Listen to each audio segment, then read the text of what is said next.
सोचता नहीं, शोक नहीं करता। शोक, अफसोस,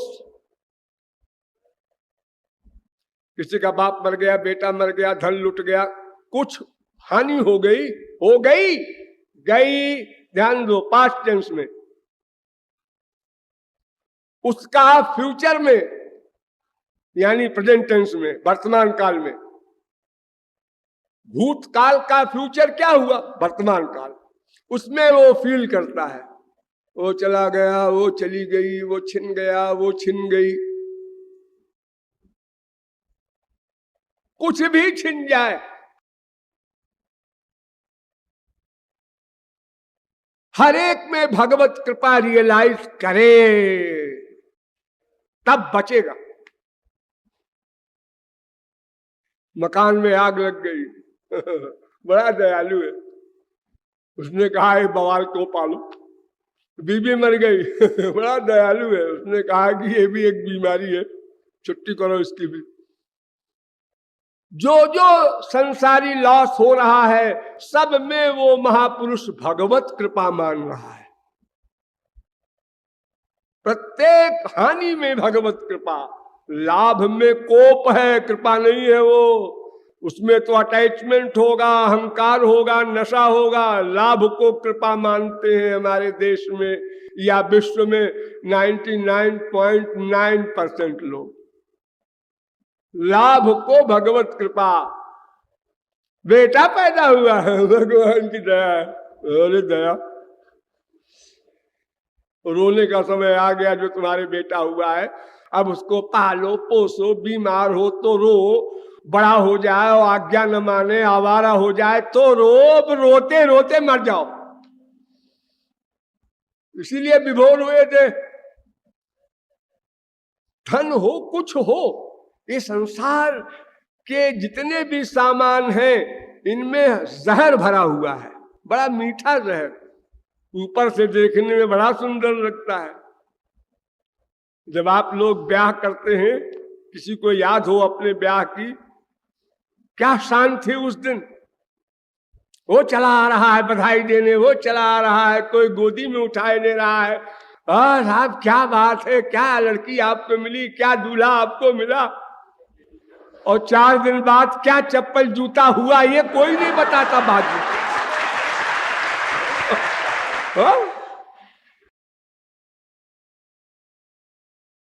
तो अगर कोई व्यक्ति भूतकाल का चिंतन करेगा तो ध्यान दो, उसका मन वर्तमान में न होकर भूत में चला जाएगा।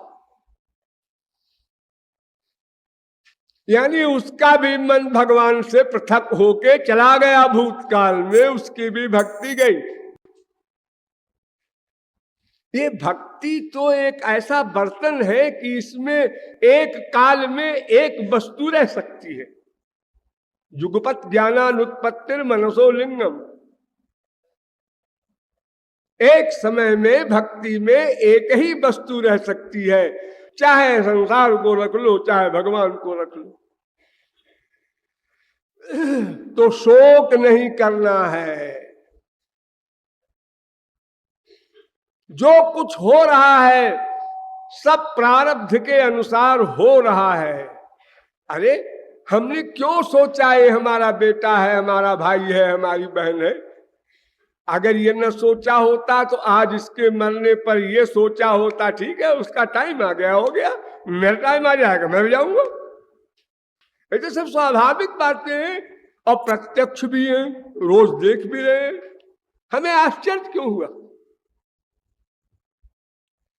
इसलिए भक्त न कुछ कामना करता है, न शोक करता है और न द्वेष्टि। अब जल्दी जल्दी चलिए।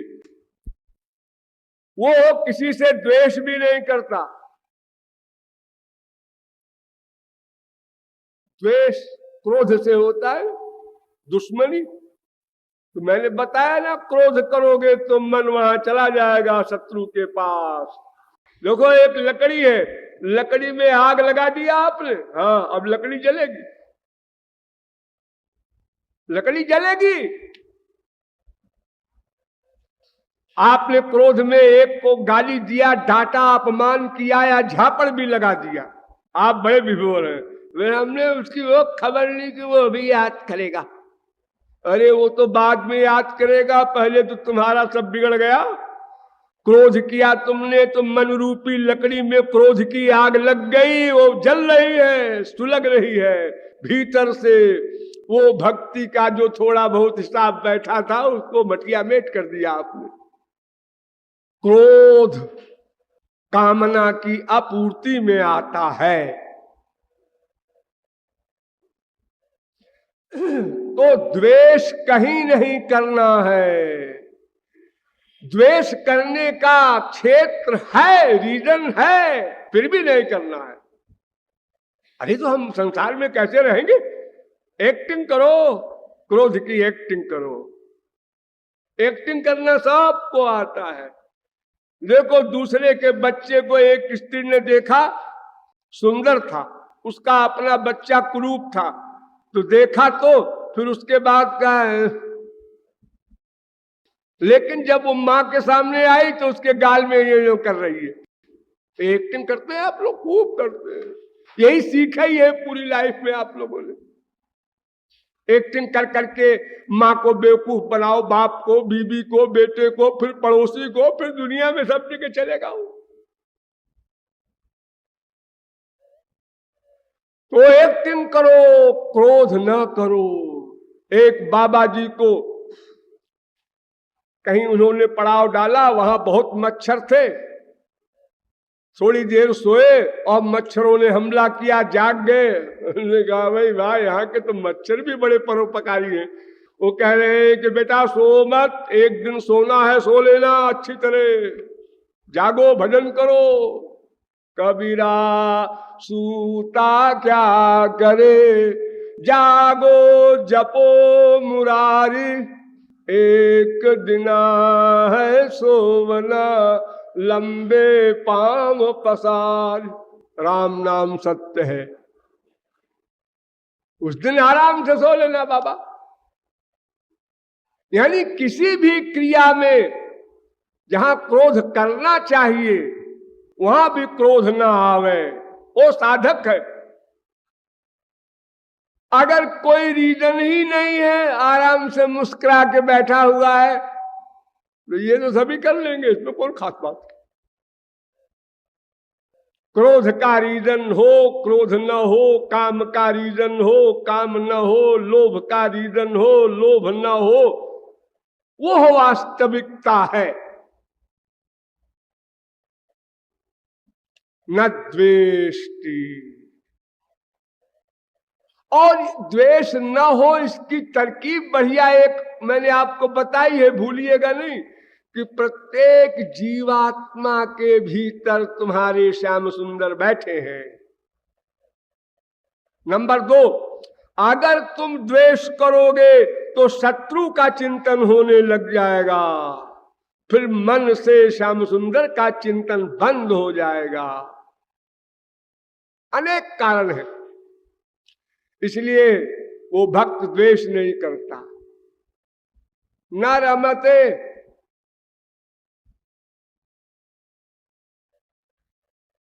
वो कहीं रस नहीं लेता। इसी को गीता में कहा है यो न हृष्यति, हृष्यति।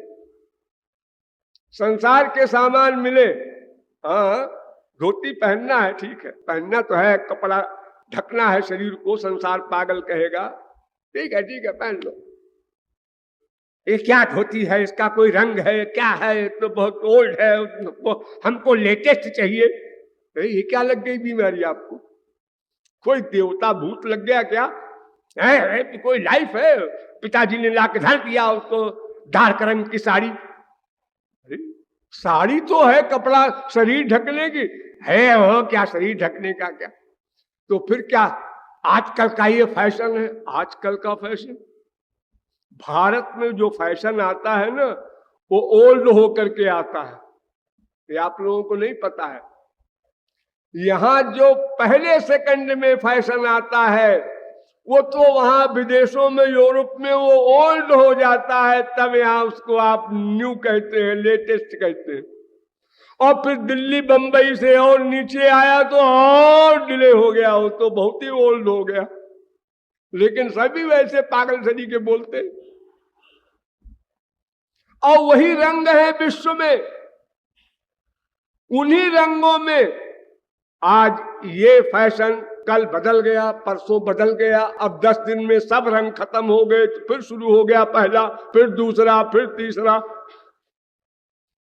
यहां तक कि ब्लाउज हो गया, अब फैशन बदला, और ऊपर लाओ और ऊपर लाओ, अब एकदम ऊपर लाओ, अब हाथे खत्म हो गया तो क्या करो? हाँ? पागल सरी का नाटक करते हैं लोग, और उसको कहते हैं कि ये बहुत एडवांस है। तो क्या मिलेगा उसको ये सब करने से? कुछ मिलता भी है संसार में? किसी प्रकार कोई किसी को अच्छा नहीं कह सकता, ये स्वर्ण अक्षरों में लिख लो।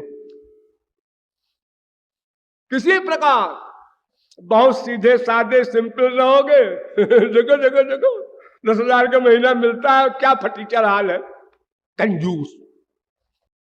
और जरा साड़ियां बदल बदल के पहनो, देखो क्या फैशन है। ब्याह नहीं किया, फैशन इतना, आवारा लड़की है। किसी प्रकार चैन नहीं लेने देंगे दुनिया वाले, तो क्यों खुशामद करते हो उनकी, अपनी मन बुद्धि को भ्रष्ट करते हो। तो संसार के सेवन करते हुए भी उसमें आनंद की अनुभूति न हो, उसको भगवान को अर्पित करके उनका प्रसाद समझ करके सेवन कर लेना। देखो सबसे बड़े महापुरुष का लक्षण भागवत में बताया गया, गृहीत्वापीन्द्रियैरर्थान्, इंद्रियों से सब विषयों को ग्रहण करता है लेकिन आसक्ति नहीं है। वो रसगुल्ला खा रहा है महापुरुष, और उसके फेस रीडिंग कीजिए, हाँ हाँ, लेकिन वो सोच ये रहा है कि श्याम सुंदर ने इसको खाया है, उनका प्रसाद खा रहा हूं, इसलिए विभोर है। और एक संसारी जीव रसगुल्ला खा रहा है, क्या मिठास है, क्या खुशबू है, क्या रस निकल रहा है, वो अपनी दुनिया में मस्त है। केवल भाव की बात है, क्रिया वही है। तो न रमते जो न हृष्यति, गीता वाली बात को यहां कह रहे हैं नारद जी, न रमते। और गीता में कहा शुभाशुभ परित्यागी, उसको नारद जी ने कहा नोत्साही भवति। संसारी वस्तुओं के पाने के लिए कोई प्लानिंग नहीं करता लंबी चौड़ी। भक्त मिल जाए ठीक है, नहीं मिलता ना मिले। वो जानता है कि बड़े बड़े प्लानिंग करने वाले हार गए। चित्रकेतु ने 1 करोड़ ब्याह किया और एक भी बच्चा नहीं हुआ। ऋषि मुनि लोग आए, उनसे वरदान मांगा, उन्होंने कहा क्या करोगे, अच्छा बच्चा? नहीं महाराज, एक बच्चा दे दिया उन्होंने अपनी जेब से निकाल के, मतलब पावर से, नियम के विरुद्ध, कानून के खिलाफ। वो बच्चा थोड़ा बड़ा हुआ तो जिस बीबी के बच्चा हुआ, बाकी बीबियों ने ईर्ष्या करके जहर दे दिया, उसको मार दिया। अब राजा साहब की हालत खराब, रो रहे। वो ऋषि मुनि लोग जिन्होंने दिया था फिर अचानक आए, उन्होंने कहा अरे बेटा हमने तो पहले ही कहा था, क्यों बवाल मांगते हो? ये संसार तो सदा ऐसे ही था, ऐसे ही रहेगा। कोई न भगवान परिवर्तन कर सकता है न संत। संसारी लोग क्या करेंगे, वो तो स्वयं बंधे हुए हैं कर्म बंधन में। तो इसलिए संसारी वस्तुओं में उत्साह होना, उत्साह का मतलब ये है कि हमें इससे सुख मिलेगा, ये प्लान बनाना। हाँ ये भी हो सकता है, ये भी हो सकता है। एक पक्ष का सिद्धांत नहीं बनाना है, दोनों हो सकता है। ऐसा भी जीवन भी हो सकता है, मरण भी हो सकता है।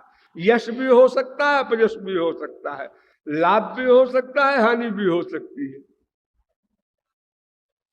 ऐसे उदासीन रहना है संसार से, यानी कर्तव्य तो करो लेकिन अपना एम न बनाओ कि ऐसा ही होगा, वरना उसके खिलाफ होगा तो रोगे। ऐसा भी हो सकता है, ठीक है, ऐसा ही हो सकता है, मत सोचो, बस इतनी सी बात है। ये संसार के जिस सामान के अभाव में, स्त्री बेटा बाप या कोई संसार का सामान के अभाव में जब आपको दुख होता है, इसीलिए होता है कि आप ये समझते हैं इसके पहले ये नष्ट नहीं होगा, ये सदा हमारा रहेगा, ये बेटा मरेगा नहीं, हमारी सेवा सदा ऐसे ही करेगा। अच्छा नहीं मरा, लेकिन सेवा करना बंद कर दिया। उसके बीबी आई, बीबी ने कान भरा, ये क्या फालतू चक्कर में पड़े हो, पैसा देते हो अपने मम्मी को, अरे तुमने हमसे ब्याह किया है, सारा पैसा हमको दिया करो। कितनी सासों में लड़ाई इसीलिए होती है, बीबी आई कि लड़ाई शुरू हो गई। मुझे प्रैक्टिकल अनुभव नहीं है, मैं आइडिया से बता रहा हूं। तो इस प्रकार एक सूत्र का अर्थ हुआ, यत् प्राप्य न किंचित वांछति न सोचति न द्वेष्टि न रमते नोत्साही भवति। 84 सूत्र की व्याख्या करना है, एक सूत्र में एक दिन लगेगा तो कैसे पूरा होगा, लेकिन नोत्साही भवति, हमको इससे क्या मतलब, जो होगा सो होगा। बोलिए वृंदावन व्याप्त।